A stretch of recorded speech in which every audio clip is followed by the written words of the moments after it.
Halo, selamat malam pemirsa TVRI dimanapun Anda berada. Mantan Kadif Propam Polri Verdi Sambo dituntut penjara seumur hidup oleh Jaksa Penuntut Umum Pengadilan Negeri Jakarta Selatan. Verdi Sambo diyakini bersama dengan terdakwa lain melakukan pembunuhan berencana terhadap mendiang Brigadir Nofriansah Yosua Huta Barat. Selain itu, Jaksa menilai tidak ada alasan pembenaran atas perbuatan yang dilakukan oleh Verdi Sambo. Sebelumnya, dua terdakwa lain yakni Kuat Ma'ruf dan juga Ricky Rizal masing-masing dituntut Jaksa Penuntut Umum atau JPU dengan hukuman 8 tahun penjara. Dan untuk membahas terkait dengan sidang tuntutan tiga terdakwa yang sudah dilakukan atau disampaikan oleh Jaksa Penuntut Umum, kita akan bahas dalam Dialog Indonesia Bicara edisi kali ini dengan judul Sambo dituntut penjara seumur hidup. Sebelum kita akan sapa satu persatu narasumber, kita akan simak terlebih dahulu. Ini adalah beberapa hal yang memberatkan Verdi Sambo hingga pada akhirnya dituntut oleh JPU dengan hukuman penjara seumur hidup. Kita akan simak dalam infografis berikut ini.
Ya, itu adalah beberapa poin yang memberatkan tuntutan dari Jaksa Penuntut Umum terhadap Verdi Sambo yang hari ini kita sudah dengarkan bersama bahwasanya dituntut seumur hidup.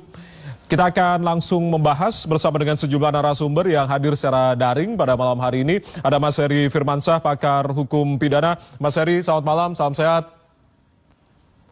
Selamat malam, salam sehat buat Mas dan juga para narasumber. Baik, dengan Jaya di studio, Mas Heri. Baik, ada Mas Reza Indragiri, pakar psikolog forensik. Mas Reza, selamat malam, Assalamualaikum. Selamat malam, Waalaikumsalam warahmatullahi wabarakatuh. Baik, terima kasih. Ketemu lagi kita. Kalau tadi pagi beda bahasan, kita ketemu lagi malam hari ini, Mas Reza. Dan juga Bang Johannes Raharjo, kuasa hukum keluarga Brigadir Yosua. Bang Jo, selamat malam, Bang Jo. Salam sehat. Selamat malam Bang Reza, selamat malam Mbak Heri, salam sehat selalu. Salam sehat selalu. Selamat malam Pak Johannes. Baik, sebelum saya akan minta pendapat, ini terkait dengan sorotan publik tentunya menanti terkait dengan sidang tuntutan JPU pada hari ini, meskipun nantinya kita akan lihat bagaimana pekan depan akan ada nota pembelaan atau pledoi yang akan disampaikan. Saya akan ke Bang Jo terlebih dahulu. Bang Jo, bagaimana tanggapan Anda terkait dengan apa yang tadi sudah diungkapkan atau disampaikan oleh JPU hari ini terkait dengan tuntutan kepada Verdi Sambo penjara seumur hidup? Apakah ini sudah maksimal menurut Anda atau seperti apa, Bang Jo? Ya, terima kasih Bang Ardi. Ya, sebelum saya menjawab pertanyaan terlebih dahulu, kita saksikan tadi persidangan hari ini adalah sidang tuntutan dari JPU terhadap terdakwa Verdi Sambo, ya. Bahwa kita ketahui sebelum persidangan ini dimulai, Jaksa Penuntut Umum sudah melakukan surat dakwaannya, ada pasal primernya, pasal 340 pembunuhan berencana, subsidiar 338, yang kemudian yunto pasal penyertaan pasal 55 ayat 1 angka ke-1. Itu dalam dakwaan, ya. Dalam perkembangan persidangan hingga sampai saat ini, kemudian Jaksa Penuntut Umum melakukan penuntutan, ya, tuntutan terhadap terdakwa Verdi Sambo. Tuntutannya bukan lagi masalah pembunuhan biasa, melainkan tuntutannya terkait pasal tindak pidana 340 yaitu pembunuhan berencana, yunto pasal 55 penyertaan pasal 55 ayat 1 angka ke-1, ya. Perlu kita ketahui, tadi kami juga menyimak ketika Jaksa Penuntut Umum membacakan tuntutan, dari awal kalau saya lihat anatomi surat tuntutan itu sangat sistematis, bahkan sangat detail, cermat dalam mengungkapkan unsur-unsur tindakan-tindakan yang merupakan unsur yang terpenting dalam pembunuhan berencana. Ya, sampai pada titik tadi kesimpulan sebelum jaksa penuntut umum tadi menyampaikan tuntutannya, di situ secara umum dan biasa jaksa penuntut umum kan menilai ada hal-hal yang memberatkan maupun yang meringankan. Ya. Tadi kita simak hal-hal yang memberatkan terdakwa Ferdi Sambo ada 6 poin ya, yang salah satu poinnya tadi sudah diungkapkan yaitu telah menghilangkan nyawa dan menimbulkan luka yang mendalam bagi keluarga korban. Kemudian Ferdi Sambo dalam persidangan tidak mengakui kesalahannya dan berbelit-belit. Kemudian yang ketiga menimbulkan keresahan dan kegaduhan. Kemudian dikatakan juga Ferdi Sambo tidak sepantasnya sebagai aparat penegak hukum dan petinggi polisi melakukan hal tersebut. Kemudian yang kelima mencoreng institusi Polri baik oleh masyarakat di dalam masyarakat Indonesia maupun internasional. Baik. Yang terakhir yaitu mengakibatkan banyaknya korban-korban dari polisi ya. Nah, mengenai tuntutan ya kita kaitkan dengan pasal 340 pembunuhan berencana. Bahwa di situ sudah ada petunjuk dari dalam pasal tersebut hanya ada 3 opsi ya, yaitu pasal ancamannya hukuman mati, kemudian seumur hidup dan paling minimal 20 tahun ya. Sehingga harusnya kalau tidak ada hal-hal yang meringankan dia, semestinya jaksa penuntut umum itu melakukan tuntutan dengan pidana semaksimal mungkin ya, bukan dia ambil tengah-tengahnya yaitu hukuman seumur hidup. Artinya menurut kuasa hukum ini belum maksimal begitu ya, apa yang sudah dituntut oleh JPU ini masih di tengah-tengah antara hukuman 20 tahun dengan hukuman mati begitu ya Bang Jo ya? Ya, begini Bang Ardi ya, saya juga sudah berkomunikasi dengan pihak keluarga, bahwa pihak keluarga almarhum Yosua juga sangat menyesalkan kenapa tidak semaksimal mungkin sesuai dengan hal-hal yang memberatkan begitu ya. Baik. Jadi terlepas lagi bahwa ini kan penilaian dari jaksa penuntut umum. Kita masih bisa berharap agar nanti majelis hakim memberikan tuntutan yang seadil-adilnya dan yang semaksimal. Begitu Mas Ardi. Nanti karena bolanya ada di majelis hakim, kita akan tunggu bersama sebelum minggu depan nanti kita akan lihat juga bagaimana nota pembelaan atau pledoi yang akan disampaikan oleh kuasa hukum Ferdi Sambo. Saya akan ke Mas Heri. Mas Heri, artinya kalau Anda melihat terkait dengan tuntutan seumur hidup dari JPU hari ini, Anda melihatnya seperti apa? Ya, mau tidak mau ya, suka tidak suka itu yang harus kita terima ya. Bahwa dalam hal ini menurut keyakinannya jaksa penuntut umum berdasarkan fakta persidangan, maka kemudian dari 3 alternatif pilihan 340 KUHP itu dari pidana mati yang paling atas sampai seumur hidup yang layer kedua, dan yang ketiga adalah 20 tahun yang dipilih adalah dalam hal ini pidana seumur hidup ya. Tentunya tadi berdasarkan pada fakta-fakta persidangan diuraikan lengkap, bahkan dari Magelang sampai ke TKP lokus delikti di mana hilangnya nyawa almarhum Brigadir Joshua itu diungkapkan, dan juga termasuk adanya obstruction of justice atau upaya untuk merintangi atau menghalangi proses penyidikan di kasus ini juga kalau saya tidak salah dengar itu diuraikan juga di surat tuntutan. Dan yang memang yang agak mengagetkan itu tidak ada hal yang meringankan begitu ya, benar-benar tidak ada satupun. Sedangkan hal yang memberatkannya tadi ada beberapa poin yang disampaikan, bahkan catatan yang menarik di situ adalah karena ini juga menyangkut tentang marwah kepolisian, instansi kepolisian yang kemudian gara-gara kasus ini juga menjadi mendapat nilai raport merah atau buruk di mata masyarakat. Belum lagi itu selesai, poin yang lainnya yang menurut saya menarik juga adalah ketika bicara tentang kasus ini menarik atensi publik di dunia internasional juga. Maka bukan lagi institusi kepolisian mungkin, tapi juga Indonesia menjadi fokus di situ, walaupun pemberitaannya ini bukan suatu prestasi ya, tapi hal yang nggak baik begitu, hal yang buruk.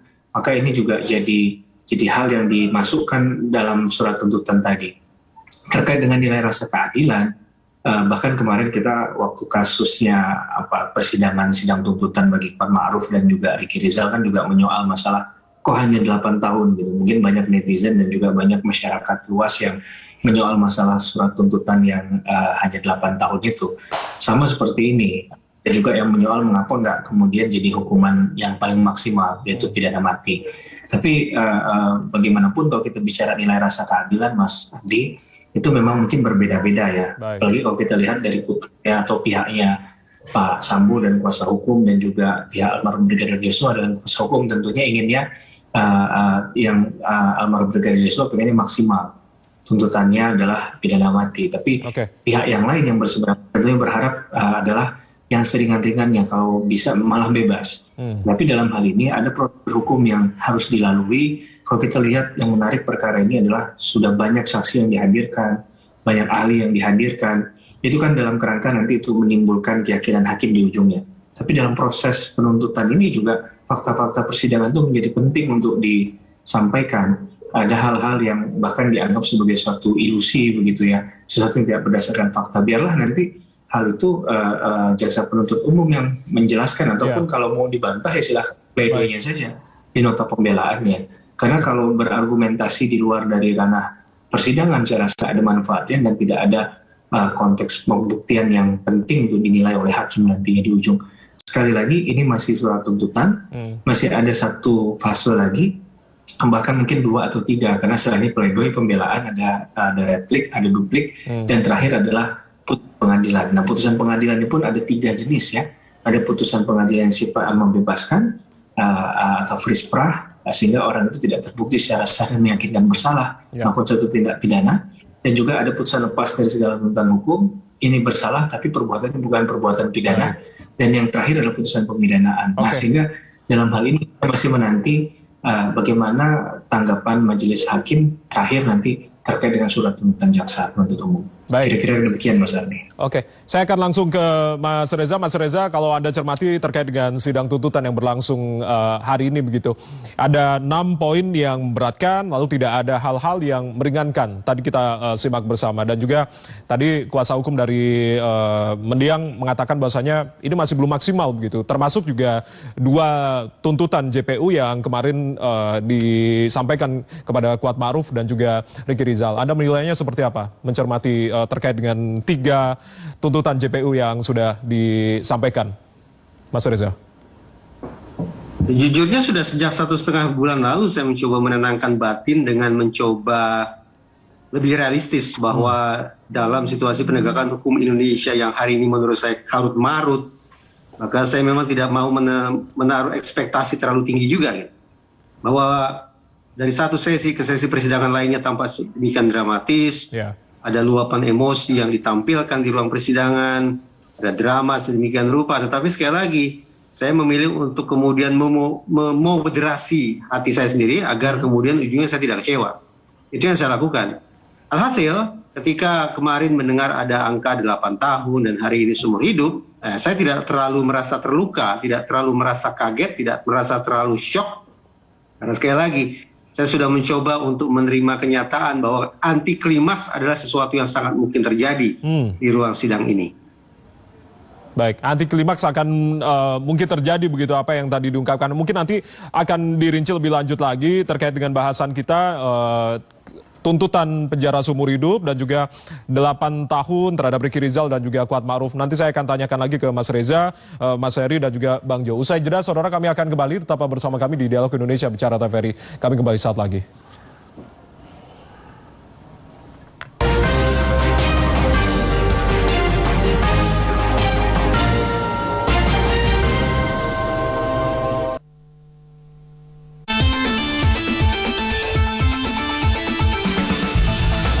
Misi 2 gelar musim ini diusung Napoli menghadapi Cremonese pada lanjutan Coppa Italia. Partenope diunggulkan karena hasil apik di Liga Serie A.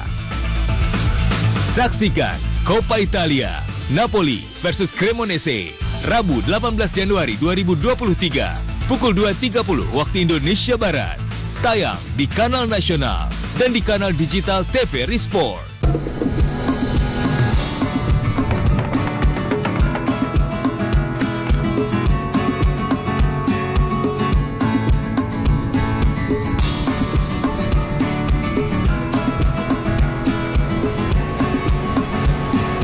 Saat ada di sini, kurasakan keceriaan, membawa kebahagiaan.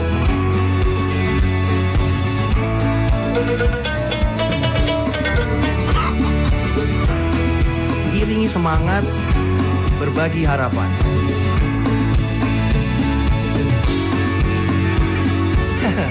Selalu ada cinta.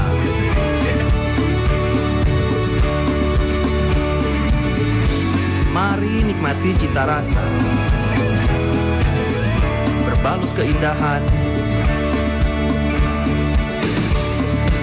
hadirkan kekaguman.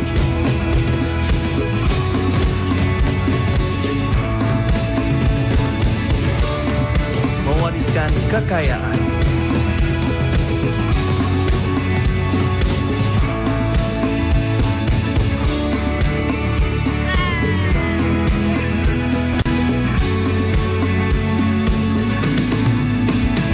Sungguh mempesona, Lombok kian elok.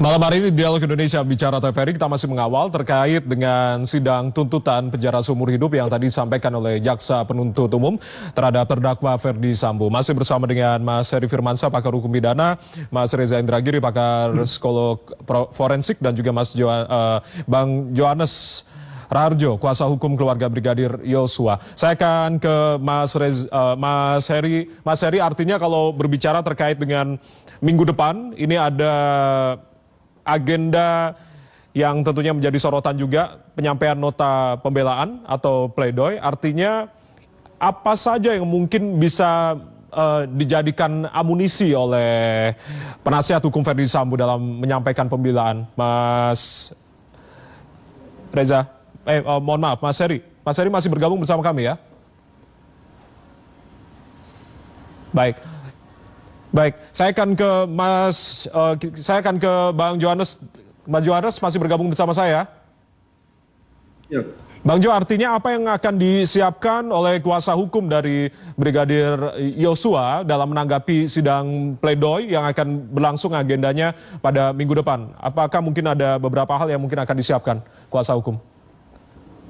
Ya, terima kasih Bang Adi. Sebelum saya menanggapi itu, saya ingin menegaskan bahwa dengan agenda sidang penuntutan kemarin dan hari ini, ya ada dua hal penting, ya. Ada dua hal yang perlu kita garis bawahi. Yang pertama, ketika awal-awal persidangan, ya, terdakwa FS maupun terdakwa PC maupun PH-nya selalu ingin membangun opini-opini pembelaan, ya, akan menggeser tuntutan pasal 340 pembunuhan berencana menjadi pembunuhan biasa.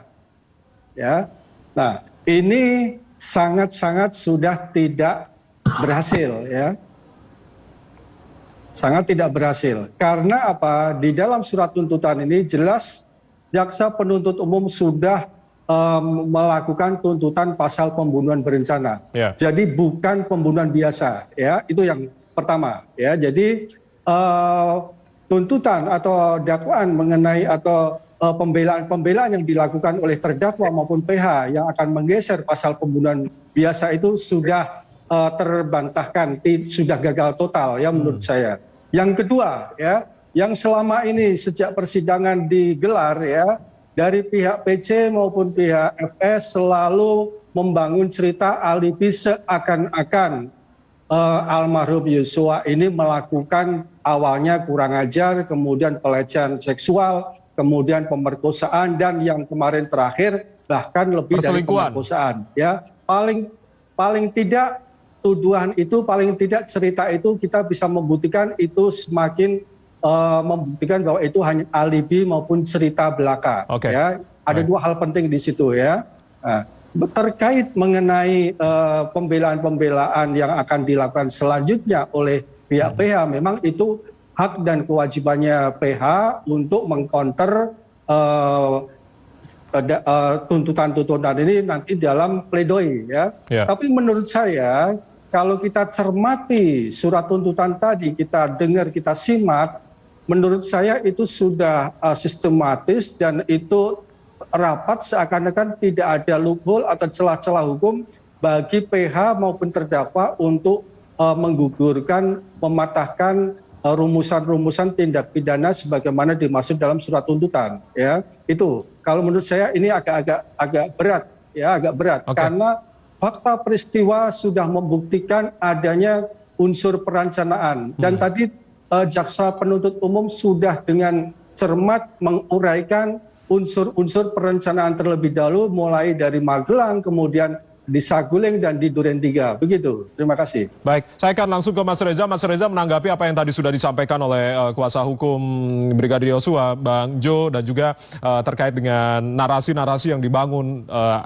terkait dengan pelecehan, lalu juga bergeser menjadi narasi pemerkosaan, dan kemudian kemarin JPU mengatakan bahwasanya pernyataan JPU adalah perselingkuhan begitu. Menurut Anda seperti apa, Mas Reza? Baik, Mas Reza sepertinya masih belum tersambung kembali bersama kami.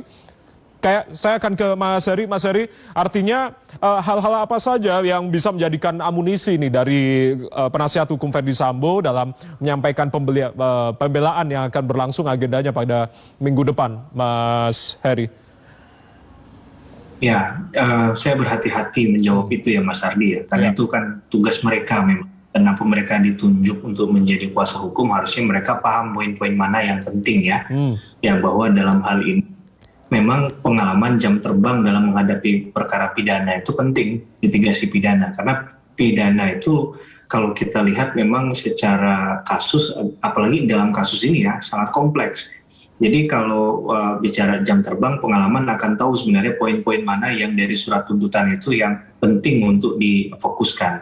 Kalau kita lihat di pembuktian kemarin, memang ya mungkin ada yang tidak maksimal ya dari kubunya Pak Sambo yang diwakili kuasa hukum tentunya.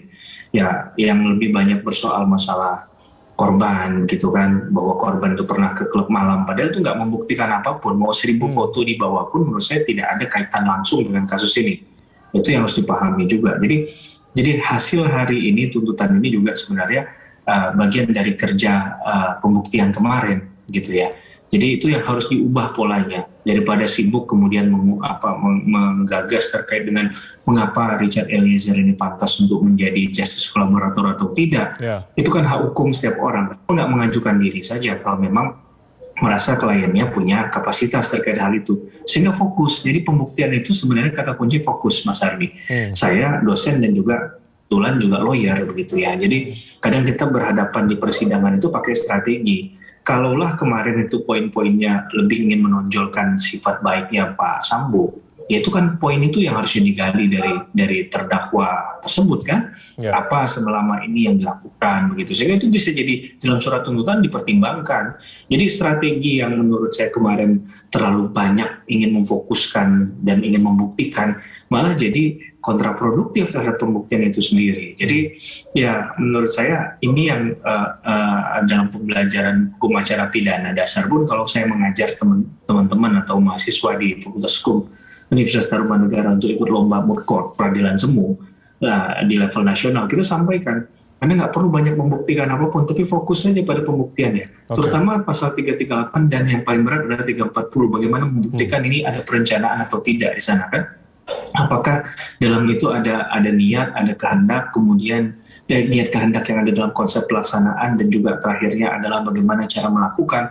Itu bisa dijawab dengan baik, dengan tuntas dalam proses pembuktian kemarin. Nah ini yang jadi PR menurut saya untuk bisa membantah hal itu. Oke, saya akan ke Mas Reza. Mas Reza masih bergabung bersama kami ya? Lanjut Mas. Ya, baik. Mas Reza, kalau tadi kan kita sudah sempat melihat pernyataan dari Bang Jo begitu, artinya terkait dengan narasi yang ada dari ini kan berjenjang dari pelecehan lalu bergeser menjadi pemerkosaan, dan kemarin JPU menyatakan bahwasanya terjadi perselingkuhan begitu. Anda melihatnya seperti apa, Mas Reza? Baik narasi pelecehan maupun narasi perselingkuhan, Sehingga saya sudah pernah disampaikan oleh Kapolri pada sebuah rapat Komisi 3 DPR RI. Jadi tidak terlalu kaget juga saya ketika kemudian ada peralihan, sebutlah peralihan, ketika terdakwa menyebut ini awalnya adalah pelecehan, kemudian diperberat menjadi pemerkosaan, sementara jaksa penuntut umum justru menyebutnya sebagai perselingkuhan. Bagi saya sekali lagi tidak terlalu mengejutkan. Namun sejujurnya saya memiliki pemikiran tentang kemungkinan ketiga, bahwa ini perselingkuhan menurut saya cukup jauh ya. Perselingkuhan saya maknai sebagai relasi seks mau sama mau atau konsensual seks. Nah, menurut saya situasi atau relasi antara mendiang Brigadir Yosua dengan Putri Chandrawati tidak bisa kemudian kita pahami sebagai sebuah relasi yang menghasilkan perselingkuhan karena adanya ketimpangan pada posisi mereka berdua, di mana salah satu pihak lebih dominan sementara pihak yang lain lebih submisif, satu pihak superior, pihak lain inferior, satu pihak lebih kuat, pihak lain lebih lemah, satu pihak berkuasa, pihak lain yang dikuasai. Tapi perbedaannya adalah ketika Ferdi Sambo dan Putri Chandrawati menggunakan pemerkosaan ataupun pelecehan dengan posisi Yosua sebagai pelaku dan Putri sebagai korban, saya justru memandang sebaliknya. Seandainya kita terapkan teori relasi kuasa, maka saya justru berpandangan bahwa lebih besar kemungkinan Yosua lah yang ada pada posisi sebagai korban. Nah, saya yang berusaha yang kemungkinan ketiga ini tampaknya sama sekali tidak punya ruang untuk diuji di ruang persidangan. Oke. Artinya karena relasi kuasa yang timpang ini tadi begitu ya Bang Reza ya? Ada kemungkinan yang Anda baca seperti itu? Ya, bukankah Komnas Perempuan yang selama ini sangat sering menggunakan teori relasi kuasa? Jadi ketika terjadi pemerkosaankah itu ataukah kekerasan seksual jenis lainkah itu, maka kejahatan sedemikian rupa dipandangi sebagai akibat dari adanya relasi kuasa yang timpang. Nah, sebagaimana tadi saya katakan, kalaulah relasi antara Yosua dengan Putri Chandrawati kita petakan, memang ada ketimpangan. Tapi ketimpangan itulah yang sekali lagi saya pandang lebih besar kemungkinannya memposisikan Yosua sebagai korban kekerasan seksual ketimbang Putri sebagai korbannya. Oke, saya akan langsung minta tanggapan ini dari Bang Jo. Seperti apa sebetulnya apa yang tadi sudah diungkapkan oleh Mas Reza pandangannya atau kemungkinan lain begitu bahwasanya memang Yosua jangan-jangan ini juga sebagai korban tapi memang tidak bisa dibuktikan begitu, Mas Bang Jo. Terima kasih. Sebelum saya menanggapi dari Mas Reza, saya ingin menyampaikan bahwa apa yang dikatakan tadi oleh Mas Reza itu sangat betul sekali. Saya sangat setuju ya. Perlu kita garis bawahi bahwa kalau kita amatin persidangan dari awal sampai sekarang ya, tadi Pak Heri sudah mengatakan juga bahwa dalam pembelaan itu harus fokus, perlu strategi ya. Ya, saya sependapat. Ini saya menilai begini Bang Ardi ya.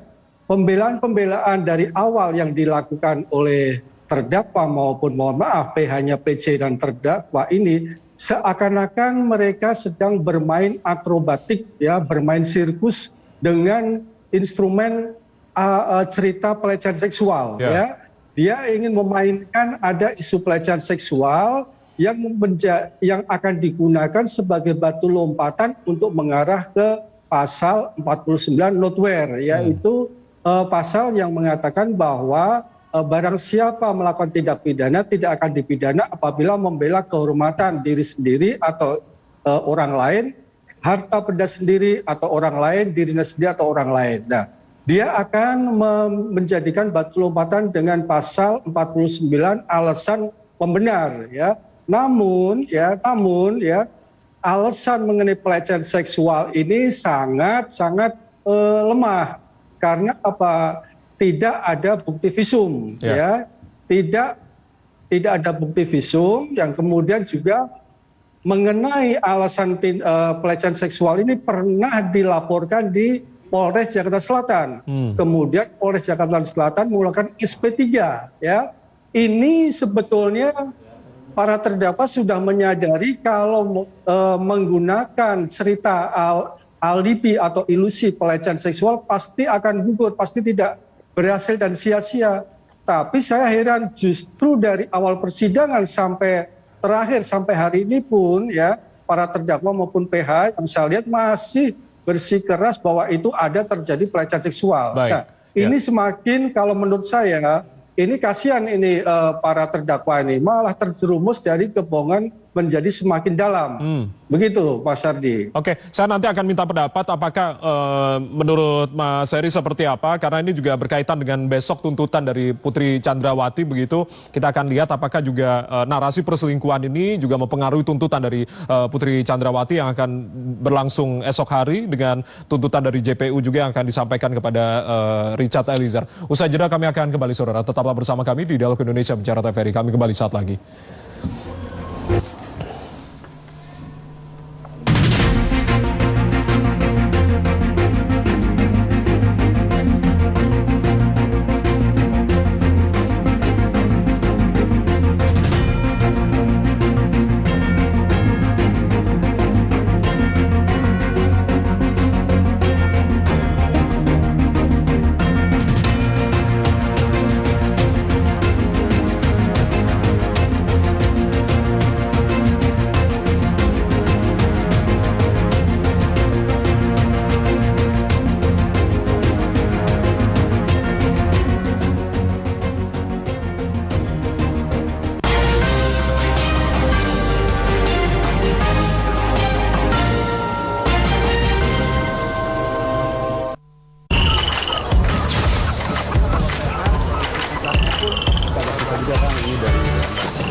Beragam kisah inspiratif dari para petani Indonesia membuka mata kita akan banyaknya peluang usaha. Saksikan Inspirasi Tani hanya di TVRI, media pemersatu bangsa.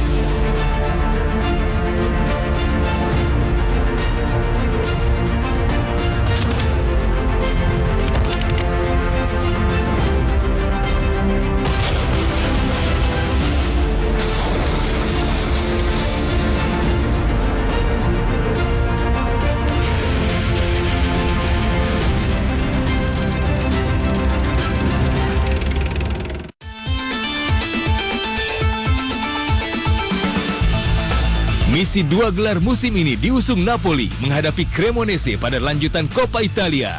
Partenope diunggulkan karena hasil apik di Liga Serie A. Saksikan Coppa Italia, Napoli versus Cremonese, Rabu 18 Januari 2023, pukul 2.30 waktu Indonesia Barat. Tayang di kanal nasional dan di kanal digital TVRI Sport.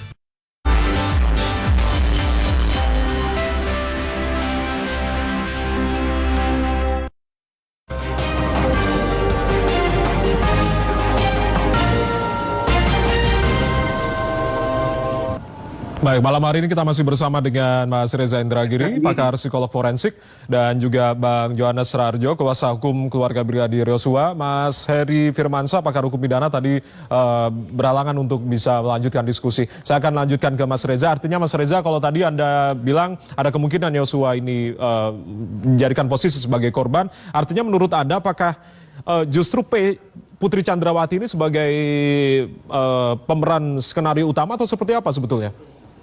Mas Reza. Ada dua implikasi dari pernyataan jaksa penuntut umum bahwa yang terjadi bukanlah kekerasan seksual melainkan perselingkuhan. Ya.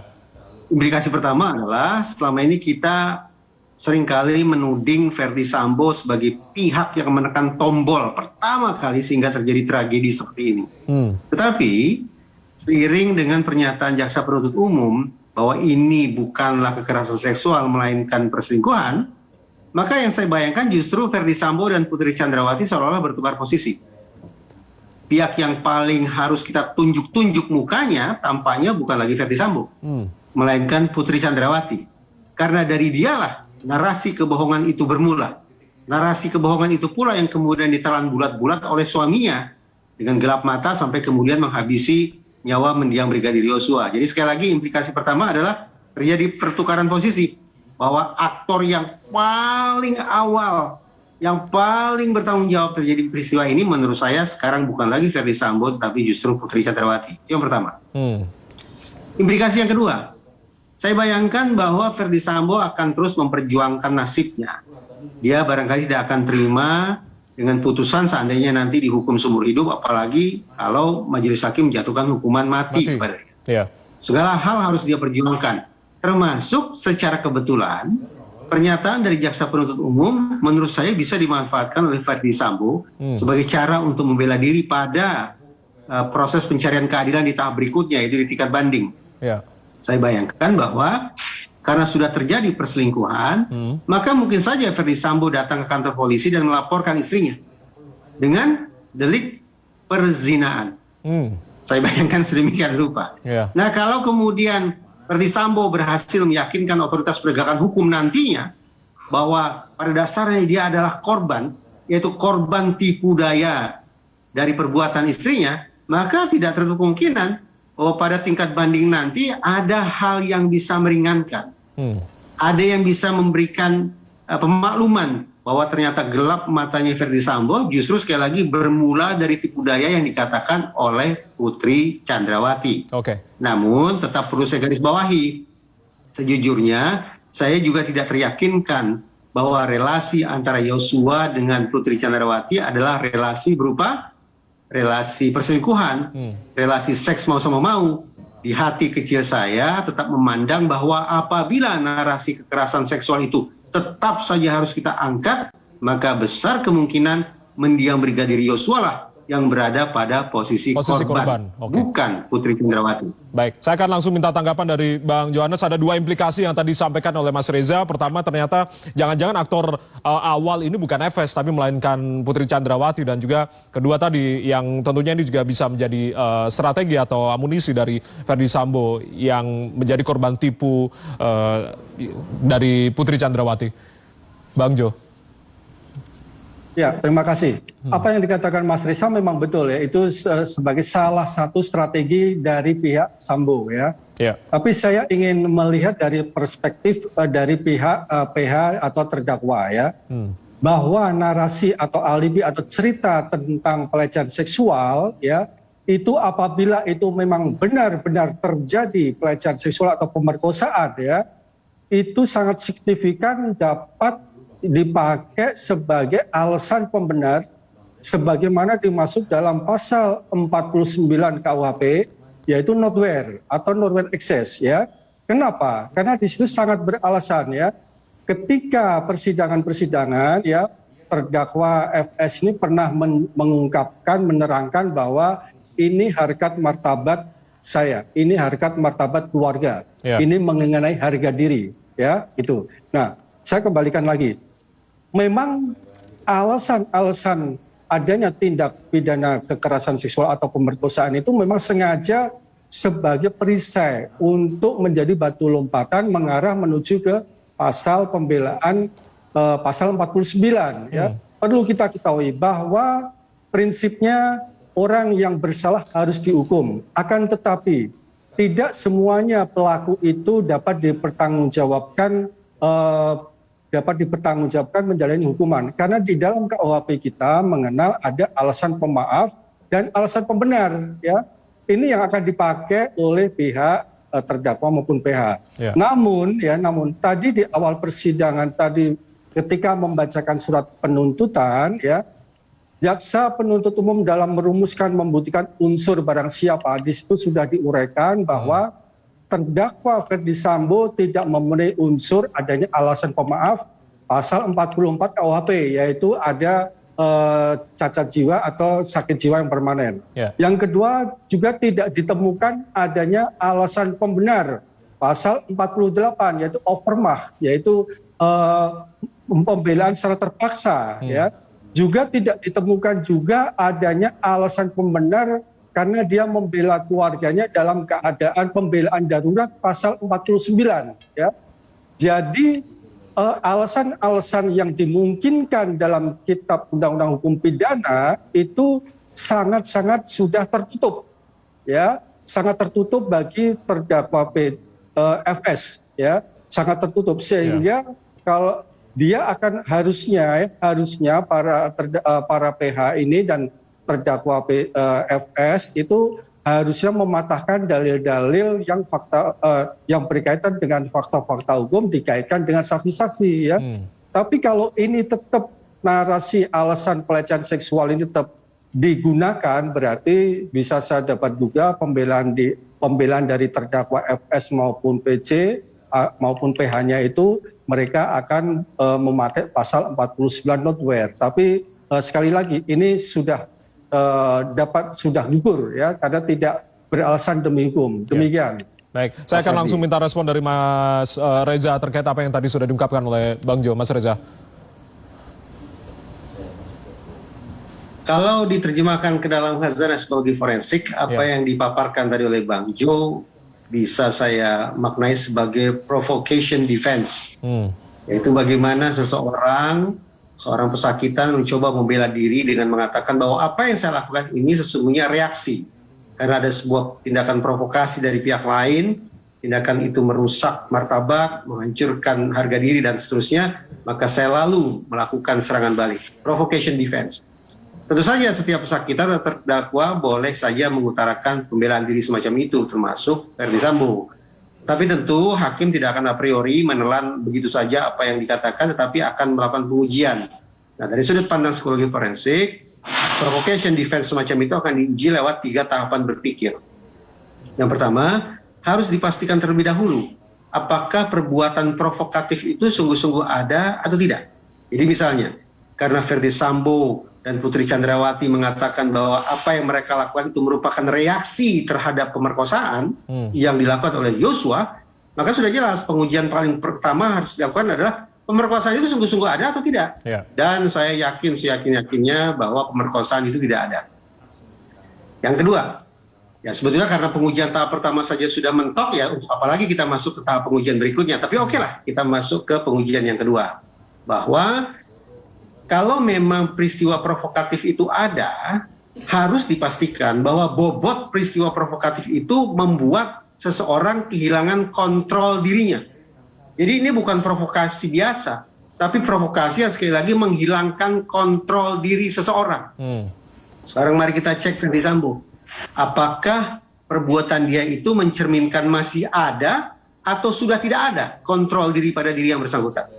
Nah, kalau dari sesi ke sesi persidangan berikutnya ini kita simak kembali, maka kita bisa pahami bahwa misalnya ternyata Ferdi Sambo tidak menggunakan tangannya sendiri, tapi justru menggunakan tangan orang lain. Bahkan paling tidak 2 orang yang dia coba jajaki. Pertama adalah Ricky Rizal. Yang kedua adalah Richard Eliezer.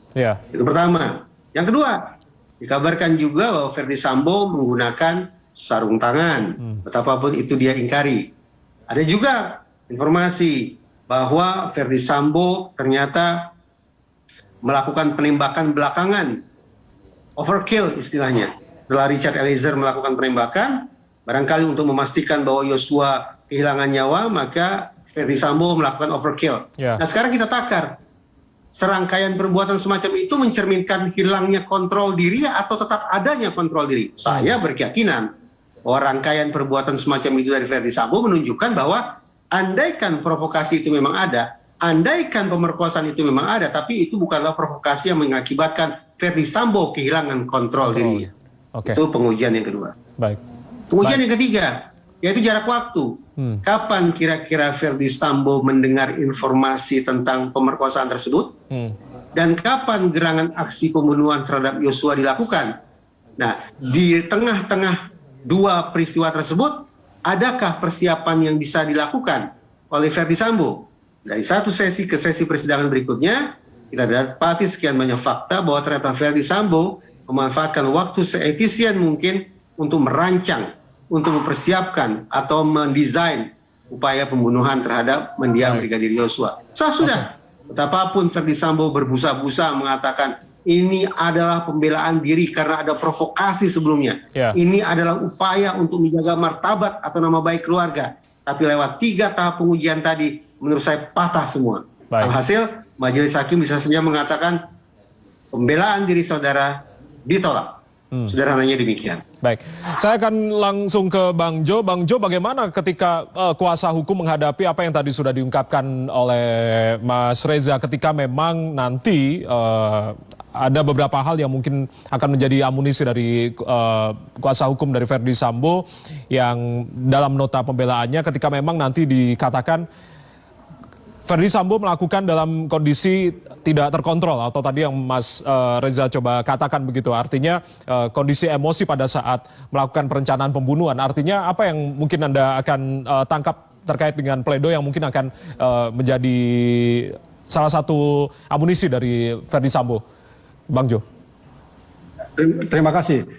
Tadi seperti yang disampaikan oleh Mas Reza, ya, apabila memang betul-betul terjadi pelecehan seksual, ya, ketika tanggal 7 malam Ibu PC ada di Magelang menghubungi FS yang waktu itu ada di Jakarta bahwa Yosua kurang ajar, ya, kemudian disitulah terdakwa FS menerangkan dia dalam keadaan emosi atau menangis, ya.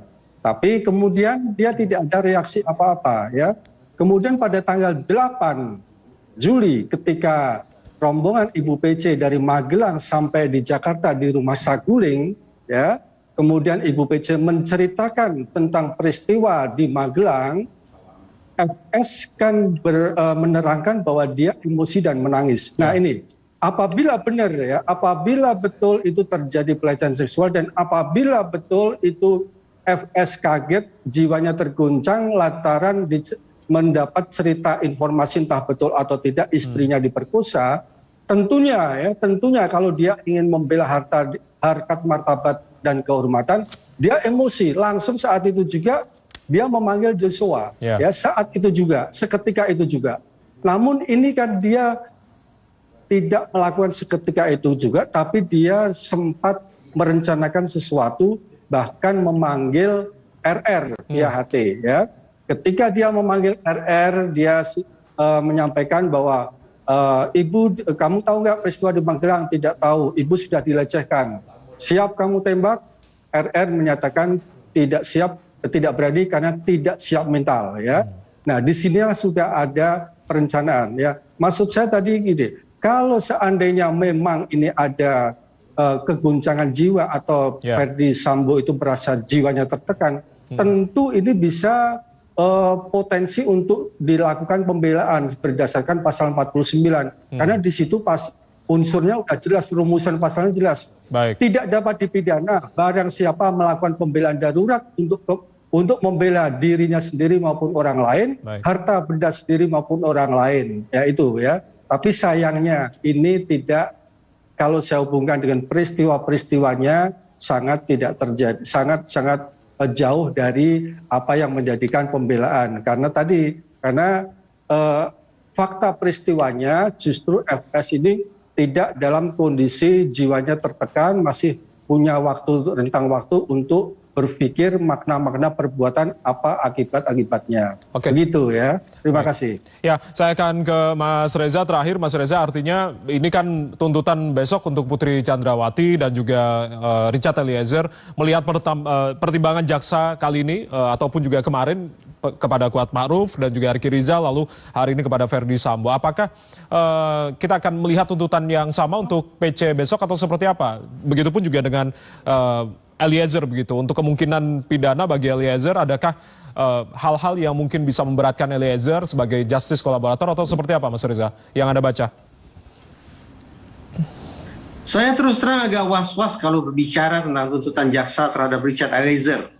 Karena kemarin seingat saya pada tuntutan terhadap Ricky Rizal atau terhadap Kuat Ma'ruf, jaksa penuntut umum sempat mengatakan bahwa Richard Eliezer tidak mendapatkan tekanan yang cukup kuat yang tidak bisa dia hindari untuk kemudian melakukan penembakan terhadap mendiang Brigadir Yosua. Justru sebaliknya, Richard Eliezer menurut jaksa penuntut umum langsung menerima, langsung bersedia untuk melaksanakan perintah yang diberikan oleh Verdi Sambo. Kalau saya tidak salah pendengaran saya seperti itu, maka perkiraan saya bahwa boleh jadi akan ada hukuman yang katakanlah lebih tinggi daripada yang diperkirakan oleh masyarakat atau paling tidak diperkirakan oleh saya pribadi. Saya semula menganggap bahwa Richard Eliezer akan mendapatkan 0 tahun tuntutannya, atau ada tuntutan 1 atau mungkin 2 tahun lebih sebagai pembelajaran bahwa seorang bawahan pun tetap harus mampu memberikan koreksi terhadap atasannya yang memberikan perintah salah. Tapi sekali lagi dengan pernyataan jaksa penuntut umum kemarin, saya terus terang jadi agak khawatir bahwa angka atau tuntutan hukuman yang diajukan oleh jaksa penuntut umum ternyata di atas perkiraan publik. Baik. Sementara terhadap Putri Chandrawati tadi sempat saya katakan akan ada terjadi pergeseran posisi dan boleh jadi hukuman bagi Putri Chandrawati yang diajukan oleh jaksa penuntut umum kalau tidak hukuman seumur hidup justru boleh jadi hukuman mati. Baik. Kita akan tunggu besok seperti apa tuntutan yang akan disampaikan dari jaksa penuntut umum kepada Putri Chandrawati dan juga Richard Eliezer. Terima kasih Mas Reza Indragiri, pakar psikolog forensik, dan juga Bang Johannes Rarjo, kuasa hukum keluarga Brigadir Yosua. Salam sehat selalu. Selamat malam. Assalamualaikum. Terima kasih.